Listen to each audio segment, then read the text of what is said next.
สวัสดีค่ะงาน DIY วันนี้ครูจะแบ่งปันการทำแมสก์หรือหน้ากากอนามัยเพื่อป้องกันฝุ่นละอองและโรคติดต่อทางลมหายใจและน้ำลายนะคะแต่เป็นแบบที่ไม่ต้องใช้อิลาสติกนะคะมาดูวัสดุอุปกรณ์ก่อนนะคะก็คือผ้าเป็นผ้ายืดนะคะแล้วก็ผ้าซับใน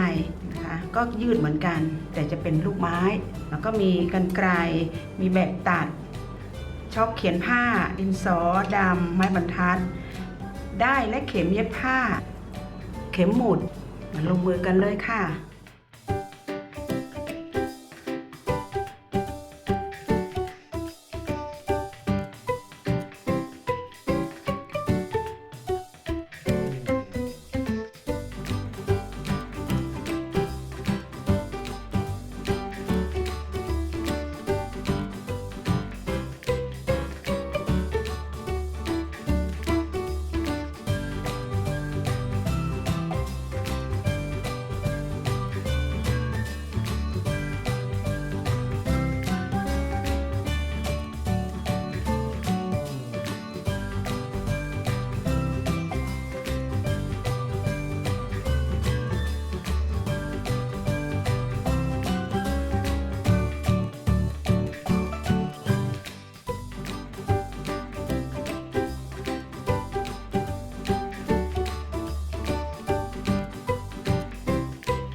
เสร็จแล้วค่ะนะคะหน้ากากแบบไม่ต้องใช้อิลาสติกนะคะใช้ผ้าที่มีความยืด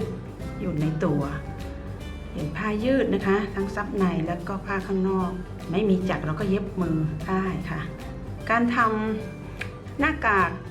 อนามัยป้องกันฝุ่นละอองและโรคติดต่อทางลมหายใจและน้ำลายที่ครูนำเสนอในวันนี้คงมีประโยชน์และนำไปประยุกต์ใช้ได้กรุณากดไลค์กดแชร์และอย่าลืม Subscribe ติดตามสาระดีๆที่ครูจะนำมาแบ่งปันอีกนะคะขอพระเจ้าอวยพรทุกท่านค่ะ